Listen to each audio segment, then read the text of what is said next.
descobrir aqui o peso de uma vida sem graça. Antes, porém, quero que você pegue aquele aparelhinho que está tocando aí toda hora da Nextel e desligue ele. Tem alguém querendo falar com você no bip da Nextel e eu tenho pavor desse negócio. Até cancelei a minha linha da Nextel porque eu não aguento mais esse pip, pip, principalmente na hora do culto. Então, desligue aí o seu Nextel. Você não precisa falar com ninguém nesses próximos 40 minutos. E se você for médico de plantão, tudo bem. Aí você pode colocar na função de vibração. Aí você ouve, mas ninguém é atrapalhado por isso. Tá bom? Celular, a mesma coisa. Desligue seu celular agora. Você não vai precisar dele nesse momento de culto ao Senhor. Para que nada tire a sua atenção daquilo que Deus quer falar ao seu coração nesta hora. Efésios 2, de 1 a 10, diz assim o apóstolo Paulo: Vocês estavam mortos em suas transgressões e pecados, nos quais costumavam viver quando seguiam a presente ordem deste mundo e o príncipe do poder do ar, o espírito que agora está atuando nos que vivem na desobediência. Anteriormente, todos nós também vivíamos entre eles, satisfazendo as vontades da nossa carne, seguindo os seus desejos e pensamentos, como os outros. Éramos, por natureza, merecedores da ira. Todavia, Deus, que é rico em misericórdia, pelo grande amor com que nos amou, deu-nos vida com Cristo, quando ainda estávamos mortos em transgressões. Pela graça, vocês são salvos. Deus nos ressuscitou com Cristo e com Ele nos fez assentar nos lugares celestiais em Cristo Jesus, para mostrar, nas eras que hão de vir, a incomparável riqueza de sua graça, demonstrada em sua bondade para conosco em Cristo Jesus. Pois vocês são salvos pela graça, por meio da fé, e isto não vem de vocês, é dom de Deus, não por obras, para que ninguém se glorie, porque somos criação de Deus, realizada em Cristo Jesus, para fazermos boas obras, as quais Deus preparou antes para nós as praticarmos. Passei esta semana toda meditando nesse texto, preparando-me para compartilhar com vocês nesta manhã, continuando o nosso estudo da carta aos Efésios, mas o tema não vinha. Toda mensagem deve ter um nome, um tema pelo qual chamá-la, para guardá-la, para arquivá-la e depois para resgatá-la. O tema de uma mensagem é muito importante até para memorizarmos o ensinamento final que esta mensagem tem para a nossa vida. Eu confesso que até ontem não tinha ainda o tema desta mensagem, mas ontem as manchetes do jornal estamparam uma terrível notícia de uma jovem de 27 anos, com uma vida desgraçada. Teve tudo o que pôde, tudo o que quis, mas acabou tendo uma morte humilhante, depravada. E pensando na morte da cantora Amy Winehouse, eu disse, que vida sem graça. E eu falei, uau, este é o tema da mensagem de amanhã de manhã. É sobre isso que Paulo fala nesse texto. Sem que eu quisesse, sem que eu pretendesse, esse texto que nós acabamos de ler retrata a realidade de homens e mulheres que, como esta cantora, que pôde ter tudo que o dinheiro pôde comprar, um patrimônio de 20 milhões de dólares, tudo aos seus pés, mimos, frustrações, recalques, mas ainda assim idolatrada por uma geração inteira. Como já dizia Cazuza, os meus heróis morreram de overdose, e os ídolos desta geração continuam morrendo de overdose. Junto com a notícia da morte de Amy Winehouse, vinha também, especialmente num dos tabloides, num dos jornais do nosso país, uma matéria falando de uma triste coincidência, de jovens cantores do rock que também morreram aos 27 anos. E aí já se cria uma nova tese, né, da síndrome dos 27. Porque Jimi Hendrix e outros tantos, que exatamente aos 27 anos, morreram nas mesmas condições de Amy Winehouse. Drogados, fracassados, jovens ainda, alguns deles muito bonitos, vozes e talentos incomparáveis, mas morreram. Morreram de forma degradada, humilhada, vergonhosa. e outros ainda virão, que ainda arrebanharão nossos filhos e nossos jovens para este ideal tão frustrante de vida. Entregue aos seus desejos, entregue às suas transgressões, uma vida sem graça, porque é uma vida que não conhece a graça de Deus. Esta passagem do apóstolo Paulo é muito conhecida especialmente pelo versículo 8 e 9, que é como uma chave, um versículo-chave acerca da teologia da salvação. Pela graça sois salvos por meio da fé. Isso não vem de vós, é dom de Deus. Não vem das obras para que ninguém se glorie. Boa parte da teologia sistemática no que se refere à salvação está baseada nesses dois versículos de Paulo neste capítulo. Mas, curiosamente, parece-me que Paulo não está preocupado em fazer teologia.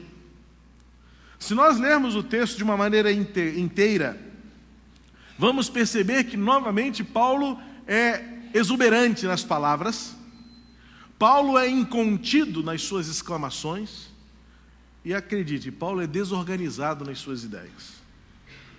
Novamente vamos ver que Paulo começa uma ideia, intercala com outra, e vai terminar a ideia que começou 3 ou 4 versículos adiante.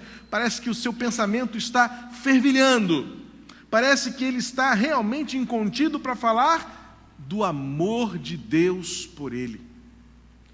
Então, sabe de uma coisa, esse texto que nós lemos, muito mais do que ter um postulado teológico acerca da salvação, ele é, na verdade, um poema do amor de Deus, que revelou a graça, que nos dá vida, cheia de significado. Uma vida sem Cristo é uma vida realmente sem graça. E aí, com toda a duplicidade das expressões, se não conhecemos a graça de Deus, a vida não tem sentido. Perdemos-la muito cedo. Nós a deixamos precocemente. Partimos deste mundo sem deixar um legado.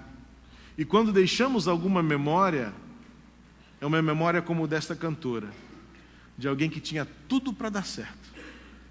Todos os talentos, todas as habilidades, todas as oportunidades para que a sua vida fosse um grande sucesso.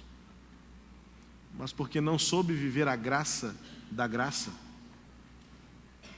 partiu tão cedo, partiu tão fracassada, partiu tão frustrada, partiu deixando um péssimo exemplo a ser seguido pelos nossos filhos.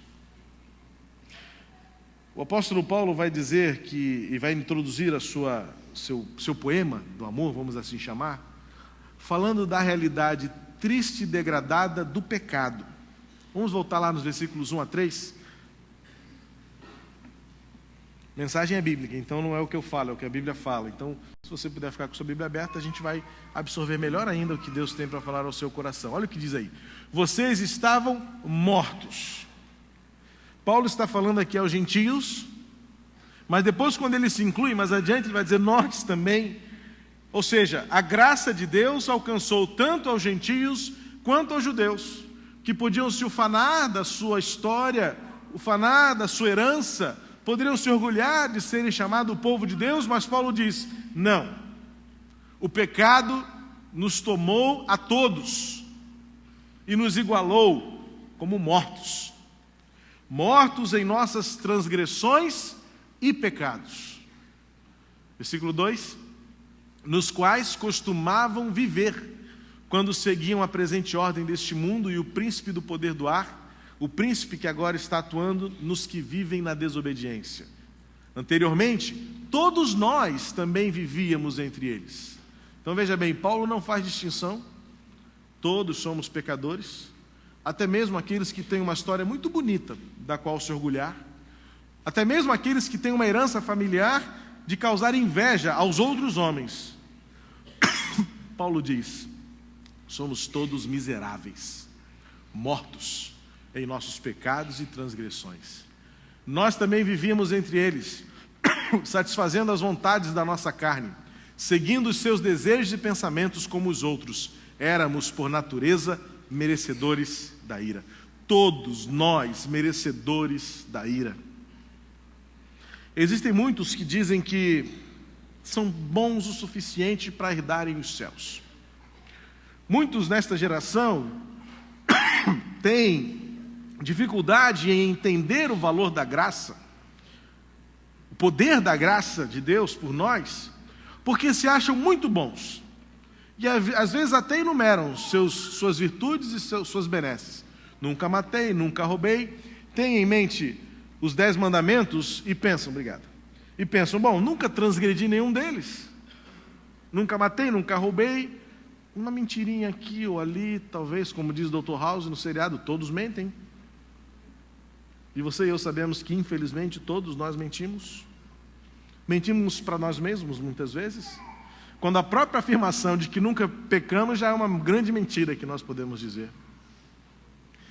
O apóstolo Paulo vai usar, interessante, 2 expressões que não são sinônimas, mas se referem ao mesmo estado espiritual.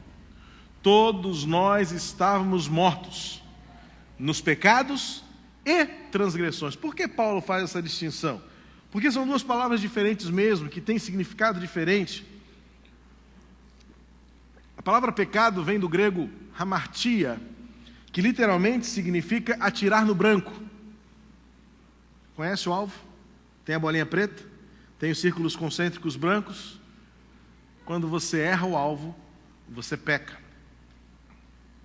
Pecar é atingir no branco, fora do alvo, mas muito mais, é uma expressão utilizada para referir-se àqueles que, podendo acertar, escolheram errar. Aqueles que, podendo chegar, não foram. Aqueles que, podendo ser melhor, não foram. É aquele que, podendo ser um bom pai, escolheu não ser um bom pai. É aquela que, podendo ser uma boa mãe, exemplar, fiel, escolheu não ser. Ficamos na mediocridade, ficamos no comodismo e nós dissemos, não, primeiro eu. Aquele empregado que, podendo fazer além daquilo que lhe foi pedido, foi inútil, como diz Jesus. Fez só o que lhe foi mandado. Não excedeu, não transpôs os limites, não foi além, não fez um pouco mais de sacrifício. A palavra pecado, literalmente, significa aqueles que não chegaram onde deveriam, não foram aonde precisavam ir. E quem corre sem chegar ao final, fracassa. Então, uma boa definição de pecado, muito mais do que errar o alvo, é alguém que fracassou no propósito e no plano de Deus para ele.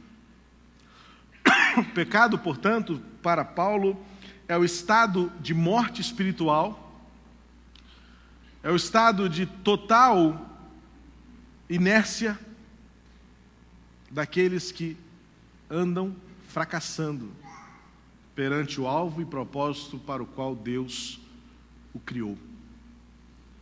E transgressão, da palavra paraptoma, é literalmente escorregar, cair, escolher o mau caminho quando poderíamos escolher o bom.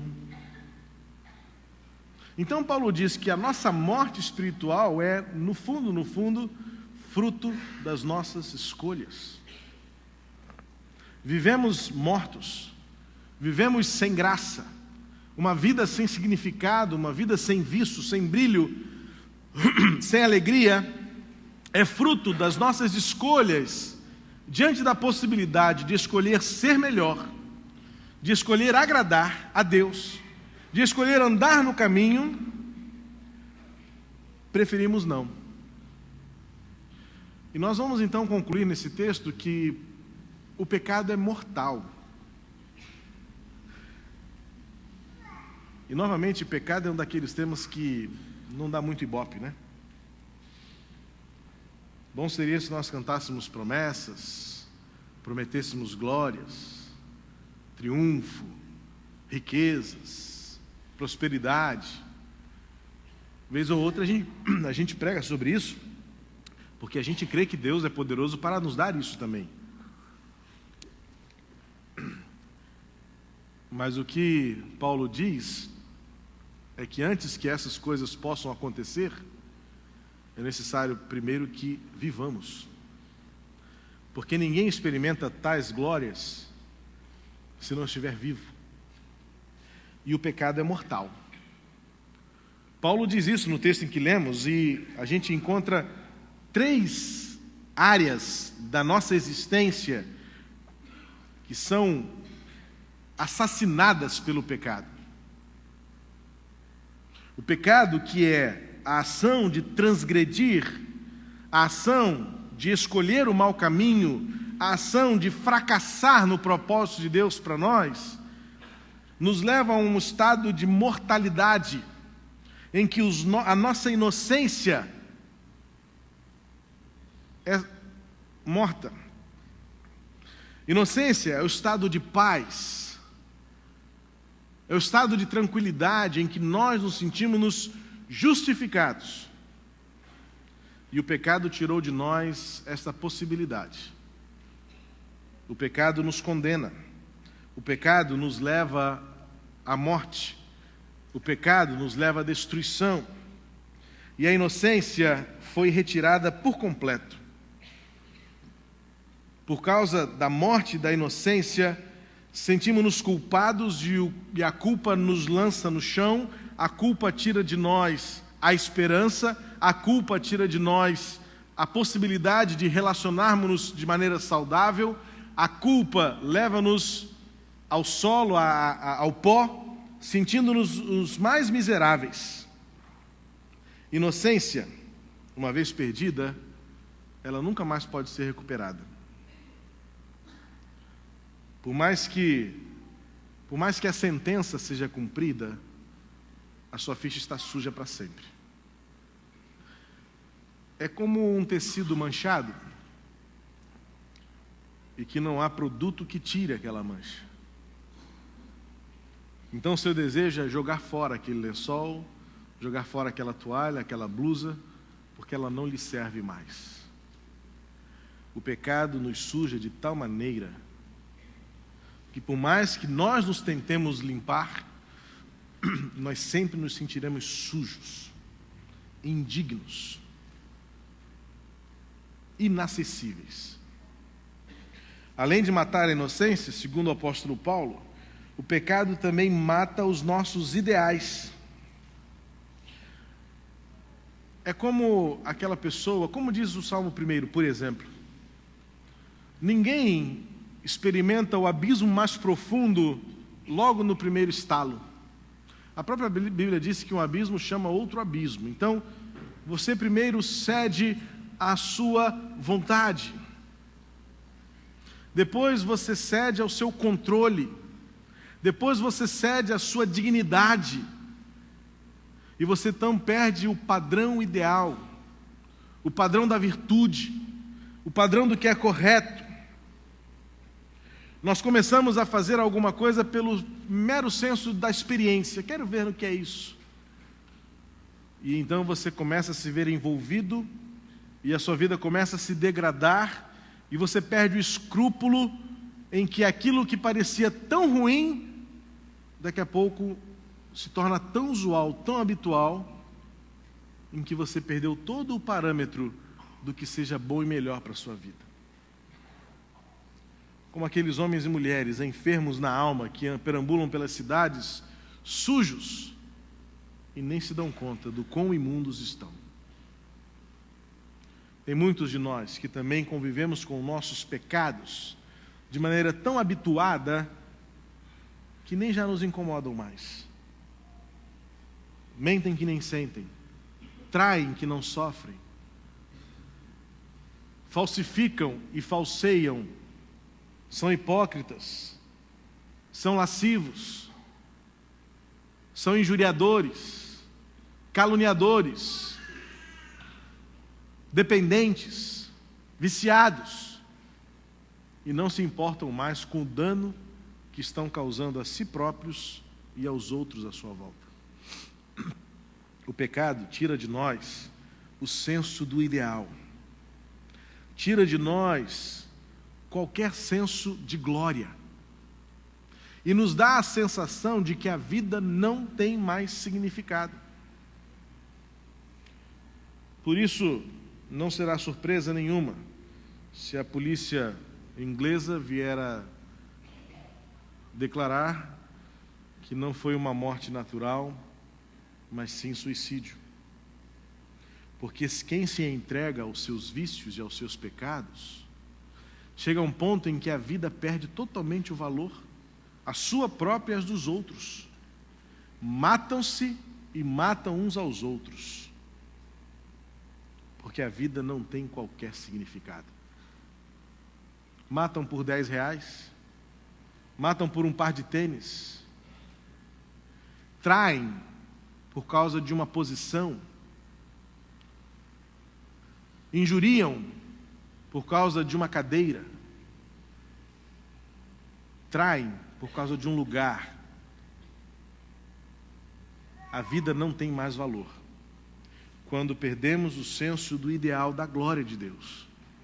Isto é fruto do pecado na nossa vida. O pecado é mortal porque ele também mata a vontade. O pecado começa a abrir as portas para os vícios. Há um ditado antigo que diz: semeie um ato e colha um hábito. Semeie um hábito e colha um caráter. Semeie um caráter e colha um destino. As pessoas não chegaram onde estão, seja no mais alto patamar, ou seja no mais profundo abismo, da noite para o dia. É como aquela história do jabuti que foi encontrado em cima do poste. Ninguém sabe como ele chegou lá, ninguém sabe o que ele está fazendo lá, e ninguém tem a mínima ideia de como ele vai sair de lá. Muitos de nós também estamos onde estamos porque fomos fazendo escolhas pequenas ao longo da nossa caminhada. Porque o pecado foi matando a nossa vontade e nós fomos cedendo aos nossos desejos. E há uma grande diferença entre vontades e desejos. Vontades são saudáveis e são fruto da razão. Desejos são muitas vezes doentios e são fruto da irracionalidade. Desejos são instintivos. Desejos são destrutivos. E muitas vezes nós não controlamos nossos desejos, porque o pecado foi matando a nossa vontade. A vontade é fruto da nossa escolha racional, pensada, idealizada, virtuosa, tendo a vontade de Deus como nosso padrão. Então nós podemos dizer com segurança: Senhor, seja feita a tua vontade, para que a minha vontade seja o teu querer. O apóstolo Paulo vai dizer que esta geração, morta em seus pecados e transgressões, perdeu absolutamente o senso do ideal, perdeu absolutamente o senso da paz, da inocência, perdeu o senso da vontade. E como já disse Onésimo, um escritor do passado, da época de Paulo, segundo Flávio Josefo, o pecado pode ser perdoado, mas as cicatrizes ficam para sempre. Eu sei muito bem o que é isso. Alguns irmãos já sabem, eu já contei, já testemunhei isso, mas quando eu tinha 9 anos, eu, brincando com fogo, literalmente, porque com fogo não se brinca, um acidente me levou ao hospital do Andaraí por 46 dias, fiquei internado com as 2 pernas queimadas. Trago até hoje essas cicatrizes em todas as 2 pernas, para que eu nunca mais me esquecesse que desobedecer é muito ruim. Desobedecer minha mãe, era para eu estudar piano. Mas eu estava sozinho na casa da minha avó, era lá que era o piano. Eu falei assim: depois eu estudo. Vou brincar. Brincar de álcool.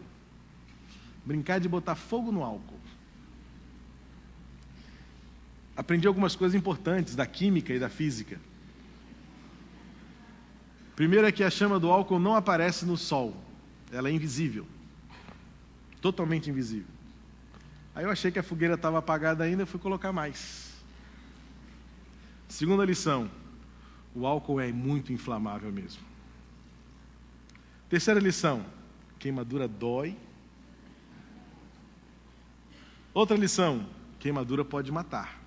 Porque na época eu corri risco de morrer. Os médicos disseram para minha mãe. A quantidade do corpo que ficou exposta pelas queimaduras pôde levar seu filho de 9 anos. Deus não levou porque tinha um propósito. E eu estou aqui. E a última lição é a mais preciosa.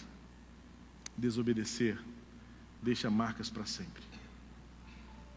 E é isso que o pecado faz com a gente. Mas, voltando ao texto, Paulo não está fazendo teologia. Paulo está cantando o amor. E é justamente por cantar o amor que Paulo celebra a graça de Deus. Pois se o pecado tem este poder e este domínio de nos tirar a inocência, de nos tirar o ideal, de nos tirar a vontade, Cristo é o único que tem poder de restaurar, de reviver e de ressuscitar todo o que está morto. Cristo é a resposta que Deus nos deu para o pecado. Por quê? Se o pecado nos tira a inocência, e se de fato a culpa deixa cicatrizes para sempre, e essas cicatrizes muitas vezes nos causam vergonha. Eu me lembro quando estava entrando na adolescência, como era difícil tirar as calças e usar shorts. Lembro uma vez, estudava no Instituto de Educação Sara Kubitschek em Campo Grande. A piscina estava sendo inaugurada naquele ano. E a aula de Educação Física seria naquela piscina. Eu me lembro quão difícil foi aquela aula. Eu tive de colocar a sunga para entrar na piscina. E o professor colocou todo mundo assim no alambrado para examinar o corpo de todo mundo, para saber se existia alguma escara, algum problema que impedisse um de nós de entrar na piscina. Havia um acusador no meio daquela turma. Era um moleque maior do que eu, que tinha um negócio na perna lá, umas bichas lá na perna que andava de um lado para o outro assim, e o professor disse: meu querido, você não pode entrar na piscina. Vocês podem imaginar a primeira reação que ele teve? Por que eu não posso? Por que eu não posso se o João Reinaldo, eu era João Reinaldo na época, não era Puri nem Júnior, por que eu não posso se João Reinaldo pode? O professor disse: ali são só cicatrizes, não há mais feridas. Ah, meu querido, aquilo me deu uma alegria tão grande. O professor Constantino, não sabe como ele me abençoou naquele dia. Minha vontade era voar no pescoço daquele colega, né? Sempre tem um galalau na turma, né? Eu não era gordinho na época não, mas imagina, era o bullying, né? Todo mundo já sofreu bullying, gente. Hoje tem essa política toda aí do incorreto, né? Eu era branquelo, eu era gorducho, eu era o que tinha a perna machucada, mas eu me lembro muito bem daquele dia no Instituto de Educação Sara Kubitschek. O acusador olhou para as minhas frentes e disse assim: ele também não pode. O professor disse: o que Jesus disse para minha alma são só cicatrizes, não tem mais feridas. As feridas estão nas minhas mãos. Foi o banho de piscina mais gostoso que eu tomei naquele dia. Me senti perdoado, me senti o glorioso. Minha vontade era voar no pescoço daquele professor grandão lá, Constantino, e beijar e dizer: obrigado, porque você me entende. Não existe experiência mais gostosa do que o senso do perdão. E o que Jesus faz, pela graça de Deus, é que Ele olha para nós e diz: não há mais feridas. Eu tomei as feridas no meu corpo. Agora só cicatrizes. Para que nunca, ninguém se esqueça de que ninguém é merecedor do meu amor. Mas eu os amei voluntariamente como está lá em Oséias capítulo 14, versículo 3. Eu voluntariamente os amei, diz o Senhor. Portanto, Paulo diz que Jesus abre o caminho do regresso. É como o pai da parábola do filho pródigo, que não se importa com o fedor, não se importa com as feridas, não se importa com os trapos que vestem aquele filho rebelde. O que mais interessa é ter o filho de volta. O filho volta envergonhado, o filho volta fedido, o filho volta sujo, mas ele recebe um abraço que ninguém mais poderia lhe dar. Pai, pequei contra os céus, pequei contra ti, não sou digno de ser chamado teu filho.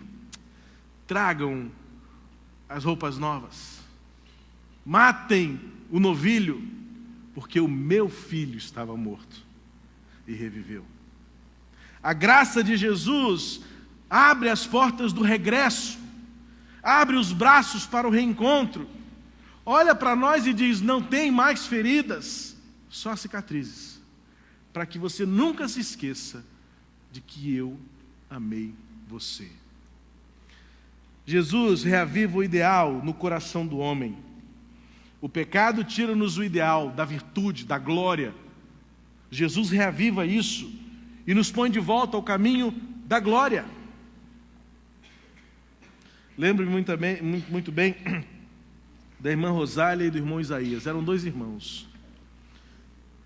O irmão Isaías chegou uma vez num culto de quarta-feira, na primeira igreja de Batista Parque Independência. Seus pés tinham umas caras terríveis, cheirava mal. E ele procurou o pastor, e eu era o pastor, e eu disse: como é que eu vou fazer aqui agora? Pastor, ora pela minha ferida. Eu falei: mas você já foi no médico? Já fui, mas não resolve. E eu sentia nele um certo ar de rebeldia, de soberba. Ele disse: como é seu nome? Isaías. Eu falei: tá bom, Isaías, vamos orar então. Coloquei ele sentado no banco lá atrás e orei, pedi a Deus misericórdia por aquela vida. Ele fedia, ele tinha um ar de sujo, de homem da rua. E eu orei. Passaram-se algumas semanas, aquele homem voltou para a igreja. Voltou cheiroso. Voltou bem vestido. Ele disse: eu vim agradecer a oração que o pastor fez por mim. E aí ele levantou a pé: você aqui, pastor, a ferida sarou. Falei: muito bem, e agora? Agora eu quero me entregar a esse Jesus. Isaías era um homem que andava pela rua. No ano passado eu fui convidado para celebrar os seus 25 anos de casado, lá numa igreja em Caxias. Ele me achou pela internet, pelos nossos vídeos, entrou em contato, veio aqui, tiramos uma foto. Ele nunca se esqueceu daquele dia em que uma oração abriu o caminho do ideal. E eu nunca mais vi o Isaías fedorento.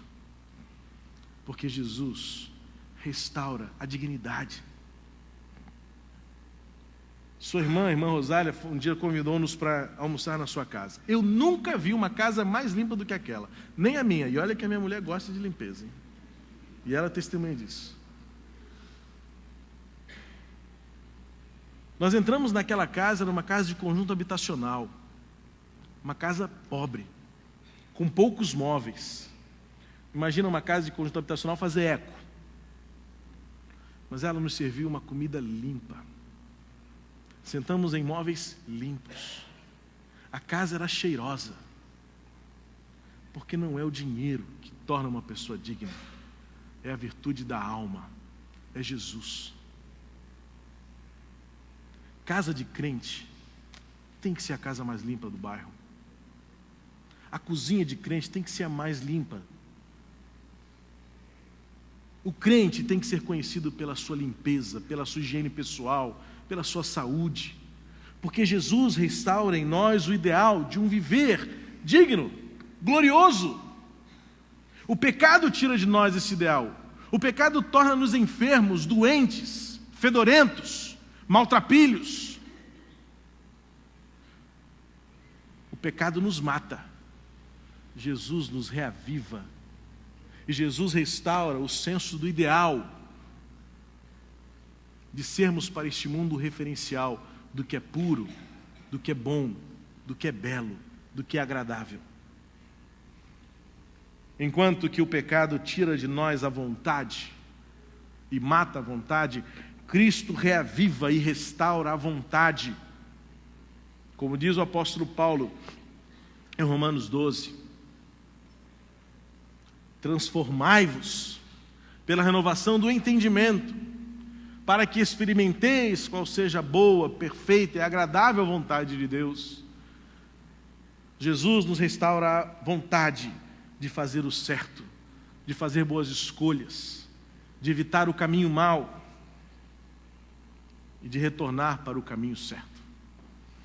Já contei para os irmãos algumas experiências que vivi com GPS, e uma delas eu nunca vou esquecer. Voltando lá de Campo Grande, fazer uma visita a um casal querido que morava lá, e resolvi experimentar o GPS. E botei o endereço da igreja, estava voltando para cá. Ele veio me indicando muito bem pela Avenida Brasil. Quando chegou em Deodoro, ele me mandou entrar ali em Guadalupe, porque o GPS achava que aquele era o caminho mais curto para o Meia, e me fez entrar dentro do Fumacê. E eu, como sou um tanto quanto curioso, eu fui ver onde é que ia dar. Mas chegou um momento que eu falei assim: não posso mais. Meu senso de autopreservação não permite que eu vá adiante. E eu, o mais rápido que pude, retornei de dentro daquela favela e disse: o GPS não sabe o caminho melhor. Muitas vezes nós estamos seguindo indicações equivocadas, que nos prometem o caminho mais curto, que nos prometem o melhor caminho. Mas não confie, o melhor caminho, só Jesus. Ele domina a nossa vontade, Ele nos faz voltar da direção errada para retomarmos o caminho certo e fazermos aquilo que agrada o coração de Deus. Uma decisão, uma escolha, um propósito, a vontade que diz: é o que eu quero, é o que eu vou fazer, ainda que outros sejam contrários, ainda que eu tenha que deixar pai, mãe, história, passado, é o certo, eu farei, eu irei, eu obedecerei, porque acredite, desobedecer dói e ficam marcas para sempre. A graça da graça está, na verdade, de sermos salvos por ela. A graça da graça está em sabermos que não há nada que nós possamos fazer para merecê-la. Como diz o texto, é um dom de Deus. Entenda que exegeticamente o dom de Deus não é a fé. Parece dar essa impressão quando você lê: pela graça vocês são salvos por meio da fé, e isto é um dom de Deus. Não. O que é um dom de Deus é todo o processo: a salvação por meio da graça pela fé. Ou seja, não há nada de material, não há nada de financeiro, não há nada de humano, não há nada de titular nisso. É tão somente porque Deus, no seu perfeito amor, nos amou de maneira tal que deu o seu Filho para levar sobre si as nossas feridas e nos deixar apenas com as cicatrizes das nossas más escolhas, mas pelo seu perdão nos dar uma vida eterna. Sabe o que eu posso dizer então? Que pecar é muito mais do que quebrar a lei de Deus. Pecar é muito mais do que transgredir uma norma. Pecar é muito mais do que, então, errar o alvo, como tradicionalmente se diz. Diante de tudo isso, pecar é rejeitar o amor de Deus por mim. Quando eu peco, eu estou quebrando o amor que Deus tem por mim. Quando eu deliberadamente assumo o risco de desobedecer, eu estou rejeitando o perfeito amor que Deus tem por mim. Portanto, mortos para o pecado, estávamos quando não conhecíamos a graça de Deus.